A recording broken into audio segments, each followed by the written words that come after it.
আজকের বিষয় সন্তানকে সঠিক পথে আনার ইসলামিক দোয়া, ধৈর্য ও অভিভাবকের সম্পূর্ণ দায়িত্ব কি? বিসমিল্লাহির রহমানির রহিম। আসসালামু আলাইকুম ওয়া রাহমাতুল্লাহি ওয়া বারাকাতুহু। প্রিয় ভাই ও বোনেরা আমার, সন্তান হলো আল্লাহ সুবহানাহু ওয়া তাআলার এক বিশেষ আমানত। কেউ সন্তানের অবাধ্যতায় কষ্ট পাচ্ছেন, আবার কেউ চিন্তিত যে আমার সন্তান আমার কথা শুনছে না।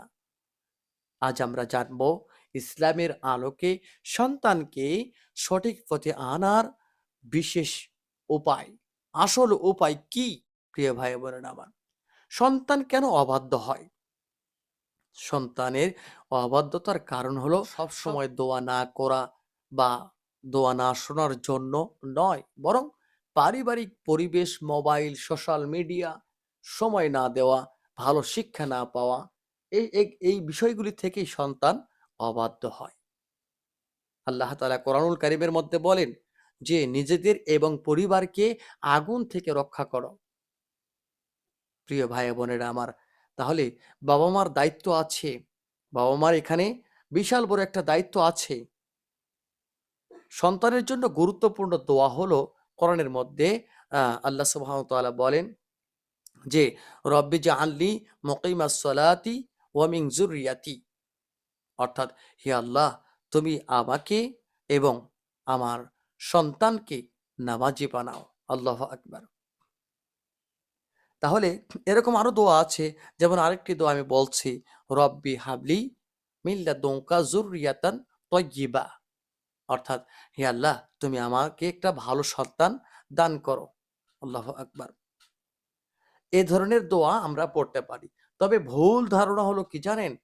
যদি থাকে আপনার ভেতরে এই চেতনা, আপনি বের করে ফেলুন। অনেকেই বলবে, অনেকেই বলেন যে ৩ বার পরে ফু দিলেই সন্তান বাধ্য হবে। এটা শর্টকাট ধারণা। ইসলাম কাউকে জাদুর মতো নিয়ন্ত্রণ শেখায় না। বরং শিখায় দোয়া করা, ধৈর্য ধরা, সুন্দর আচরণ, ভালো পরিবেশ। প্রিয় ভাই ও বোনেরা আমার, সন্তান পরিবর্তনের আসল উপায় কি? শুধু কথা দিয়ে না, আমি বাস্তব একটা উদাহরণ আপনাদেরকে বলছি। সন্তান বদলায় নাম্বার ১, বাবা-মার আচরণ দেখে। নাম্বার ২, ভালোবাসা পেয়ে। নাম্বার ৩, সময় পেয়ে।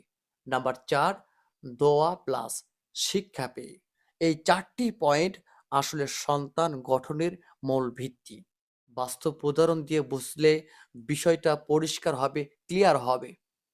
সেটা হলো যে বাবা-মার যে আচরণ, এটা দেখে সন্তান বেশি শেখে।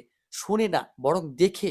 যেমন একটি উদাহরণ বলছি যে, একটা ঘরে বাবা-মা নিয়মিত গালি দেয়, রাগ করে, অন্যকে অপমান করে, অন্যর সমালোচনা করে, গীবত করে। পরে দেখা যায় যে কি, সন্তানও ঠিক একইভাবে কথা বলছে, একইভাবে যেভাবে বাবা-মা কথা বলছে। কারণ শিশু মনে করে এটাই মনে হয় স্বাভাবিক আচরণ।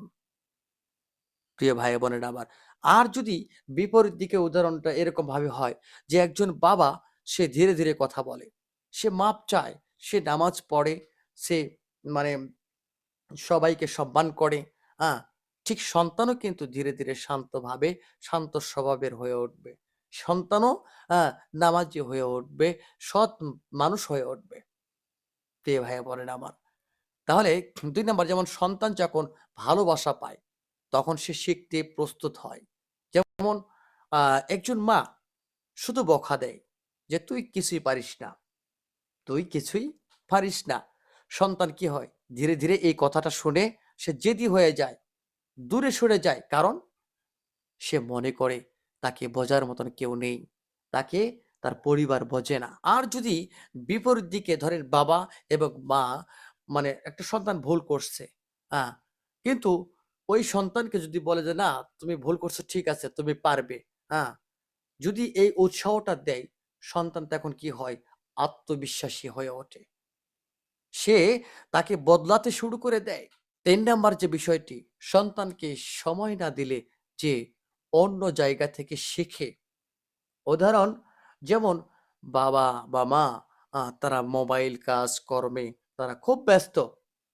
সন্তানকে সময় দেওয়ার মতন সময় নেই। ওই সময়টা ওই সন্তান কি করে? বন্ধু বা অনলাইন থেকে শিক্ষা নেয়। ফলে কি হয়?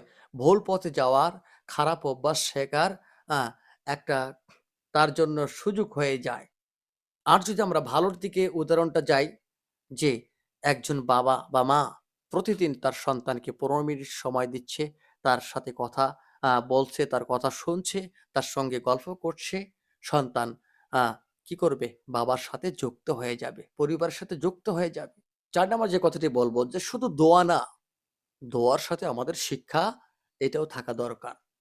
যেমন একজন মা প্রতিদিন তার সন্তানের জন্য দোয়া করছে যে, "আল্লাহ তুমি আমার সন্তানকে ভালো বানাও।" কিন্তু তাকে ইসলামের মানে নৈতিকতা এটা তাকে শিক্ষা দেওয়া হচ্ছে না। ফল কি? দোয়া আছে কিন্তু গাইডেন্স নেই। সঠিক পদ্ধতি কি? দোয়া করে, নামাজ শেখায়, সত্য কথা বলায়, ভালো কাজ তাকে শেখায়, মন্দ কাজ থেকে তাকে বিরত রাখে। তখন ওই সন্তান ধীরে, ধীরে বদলাতে থাকে। প্রিয় ভাই বোনেরা আমার, তাহলে সন্তান যখন বদলায়, সে ভালো আচরণ দেখে, সে ভালোবাসা পায়, সে সময় পায়, সে দোয়া প্লাস শিক্ষা পায়। হ্যাঁ? শেষ কথা যেটা যে সন্তানকে বদলাতে চাইলে আগে আপনি প্রশ্ন করুন যে, "আমি তাকে কি দিয়েছি? আমি তাকে কি শেখাচ্ছি? আমার আচরণটা কি? বা আমার আচরণ দিয়ে সে কি পাচ্ছে?" সন্তান শুধু কথা শোনে না, সে জীবন দেখে শেখে। হাদিসের মধ্যে এসেছে যে রাসূলুল্লাহ সাল্লাল্লাহু আলাইহি ওয়াসাল্লাম বলেছেন, "প্রত্যেক শিশু ফেতরাত পবিত্র স্বভাব নিয়ে জন্মগ্রহণ করে।" প্রিয় ভাই বোনেরা আমার, সন্তানকে পরিবর্তন করতে হলে আগে নিজের মানে চরিত্রটাকে, নিজের আচরণকে পরিবর্তন করতে হবে। প্র্যাকটিক্যালি আমি একটা রুটিন বলি। ধরেন প্রতিদিন আপনি সন্তানের জন্য আ দোয়া করুন। প্রতিদিন ভালো কথা বলুন। আ তারপরে রাগ কমানোর জন্য তার সঙ্গে সেভাবে কথা বলুন।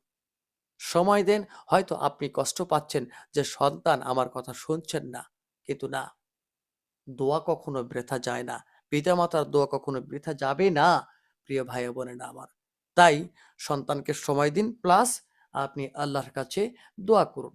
দেখবেন যে আল্লাহ সুবহানাহু ওয়া তাআলা আপনার সন্তানকে আপনার বাধ্যগত সন্তান হিসেবে কবুল করেছেন। প্রিয় ভাই ও বোনেরা আমার, ভালো থাকবেন, সুস্থ থাকবেন। দেখা হবে অন্য একটি ভিডিও নিয়ে। আসসালামু আলাইকুম।